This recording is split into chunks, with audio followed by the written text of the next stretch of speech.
Hello again, and thanks for keeping us company here on the UK edition. Last week we had Vande Mataram and Sare Jahan Se Acha echoing around Parliament behind us here to mark the Indian Independence Day. But what did the day really bring? Quite a bit. It brought a number of Indian women dancing around Lord Nelson, standing tall on Trafalgar Square, too tall perhaps to notice. You shouldn't reach such heights that you can't see what's going on around you, and others almost can't see you. The day brought us also a new way of looking at India and Britain. It brought us direct flights to Ahmedabad. Let's take a look. Indian sounds and steps and Indian colour took over Trafalgar Square to celebrate Indian Independence Day in London. The event was organised by the group Indian Ladies in UK. Many thought the place just right to make the point about Indian independence in a square dominated by Nelson. Not just that, this Nelson guy, he fought for his country. Everyone wanted the independence, and the Independence Day is a symbol. It's a symbol of the effort of the team and the hundred of people who died for the country, and we would love to express our gratitude for that. We love our India. We are proud of India.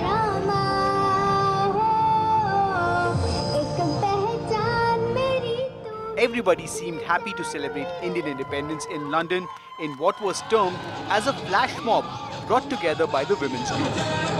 Why we are doing this is because we are a passionate bunch of Indians, approximately 11,000 of us, very, very passionate about India, love India, and we want to keep our culture, Indian culture, alive in the UK. So that's why we don't lose any opportunity to make a noise about India.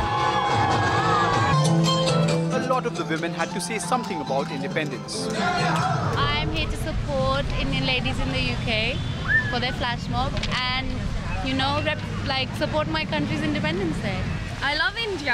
I was born in India. It's beautiful. Like all our family members are here today and we are celebrating our Independence Day. So I think this is all because of Indian ladies in UK. It's historical because yes, it's a combination of UK and India. We are in a new world now. So history is important for us and we are moving together into a new world. So yes, India rocks and so does UK.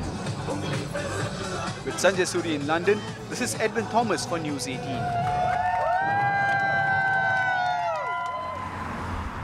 The colours of the building say it all. This is the Brent Indian Association on Ealing Road in Wembley, and some of the longest lasting celebrations of Indian independence always take place here. Some Indians have been coming here every August 15th for most of their lives.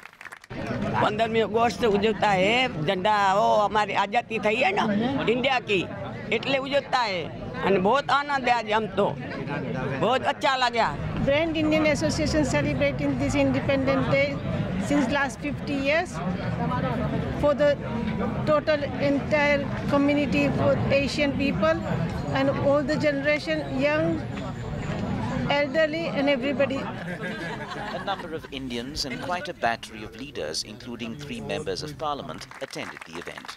It is a day to celebrate. It's a day to celebrate not the fact that countries that once had a bond and a relationship separated. No.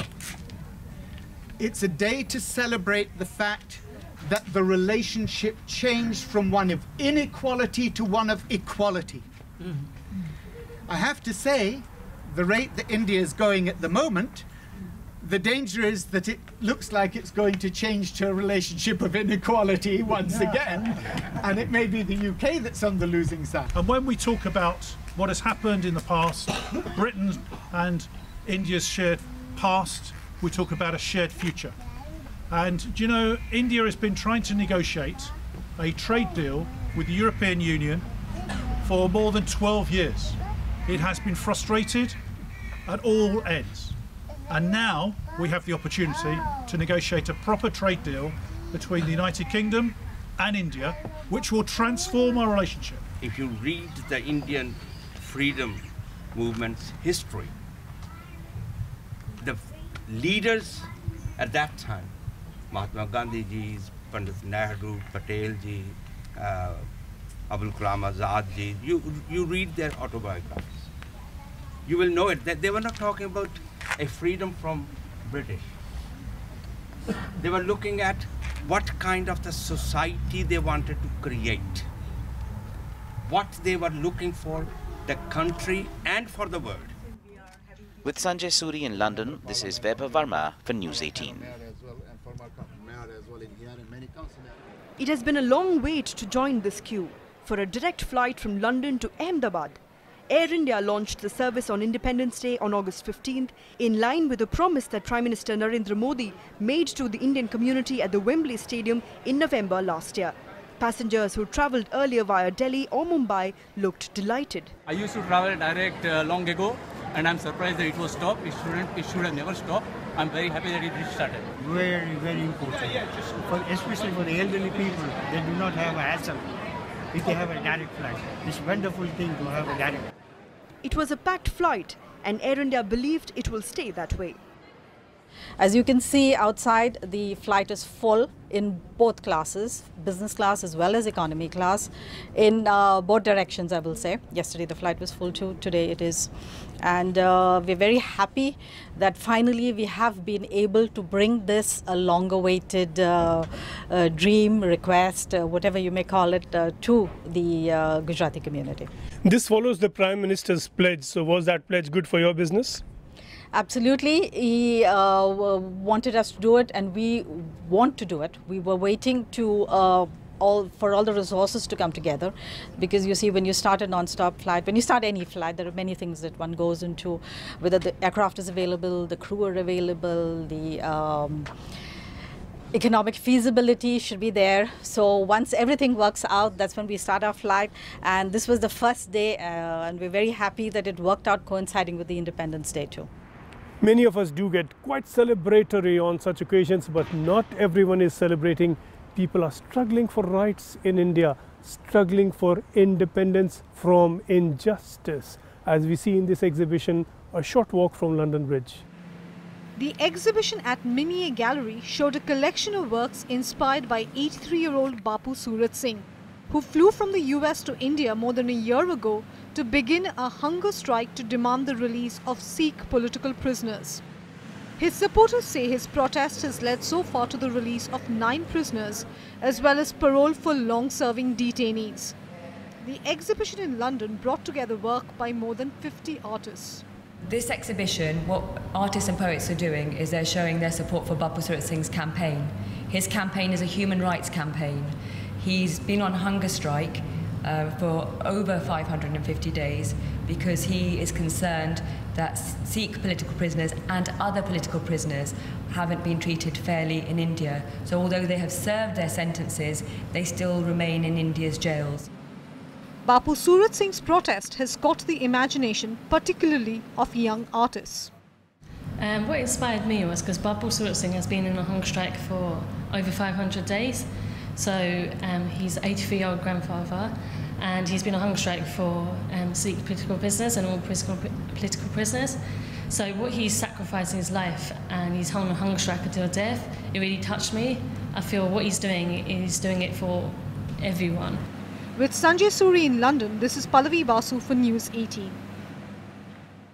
So much of Indian living in Britain is about getting together one way or another, someplace or other. And so often that is celebratory, as with the Shobha Yatra in Southall. The Janmashtami mood has spilled over to the streets of Britain. The annual Shobha Yatra, organised by the Sri Ram Mandir in Southall, drew more devotees than ever this year.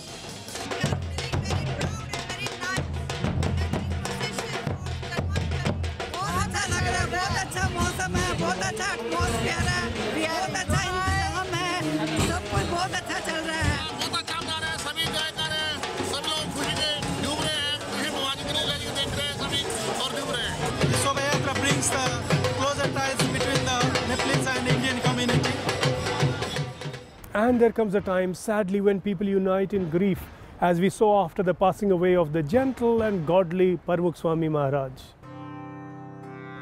It was a time for mourning at the Swami Narayan Temple in Neasden in London. Devotees came from all over London and around to offer prayers following the death of Bapu Swami Maharaj. Many of the devotees wrote out tributes in prayer books opened for the occasion. Special prayers have been held every day for Bapu Swami Maharaj. Swami Narayan, Swami Narayan, Swami Narayan, Swami Narayan, Swami Narayan, Swami Narayan. Time for a break and a very quick one, and we are back with something very special on summer going on to autumn.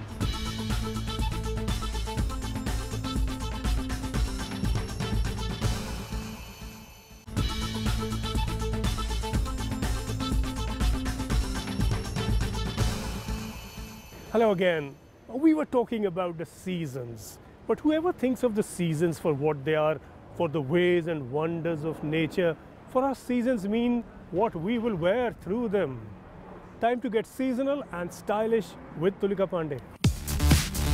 The weather is a topic of daily conversation amongst most Brits and hotly talked about wherever you go. So how does Indian fashion fare during this most anticipated of seasons in the UK? Now the summer is in full swing here in the UK, and the thirst for Indian fashion seems as strong as ever. Whether it's attending weddings, parties or cultural events, it seems that the appetite for Indian couture has never been healthier. You just have to come to a place buzzing with the Indian diaspora like Southall, Tooting or here in Wembley to see the kinds of treasures on offer. So what's hot this summer and where are people going for their inspiration? Well, I've come here to Wembley to find out. Rivaz on the famous Ealing Road in Wembley is one of the first Asian boutiques in the UK which opened its doors in 1985. It is the brainchild of founder Geeta Sareen. In the 35 years since its inception, Geeta, a graduate of the London School of Fashion, has designed outfits for the stars and general public alike. The concept of Rivaz actually came about when there was the generation gap where there was only fabric shops here and the young people, the Asian young women and young men didn't want to wear Asian clothes. And that was the 70s era. And there was always that generation gap. And that's hence the birth of Rivaz. Fashion is a statement that you make of yourself. Fashion is attitude. Fashion is something that suits an individual personality.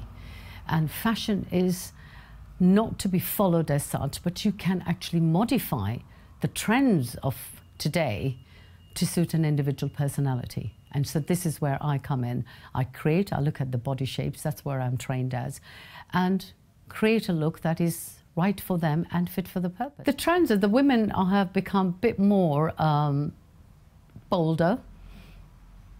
They have a mind of their own earlier. Before, in early days in the 70s, I have to check with my mother-in-law or my mother and whether this is going to be right or not. But now they're making their own decisions, and that's quite right so, because all the brides, the new young women that are coming across, they are just coming with fantastic ideas. Now, away from the traditional Indian stores that you'll find in places like Wembley and Southall, the fashion landscape, the Indian fashion landscape, is changing and evolving. Another place that's synonymous with trend-setting here in the UK is London's Camden Town. Now, I'm in a store that's inspired by the East, and as you walk along Camden, it's very easy to spot people wearing bold and bright outfits with patterns inspired by the East. Akoresia is an independent business which has become one of London's top destination shops for people with a love of India.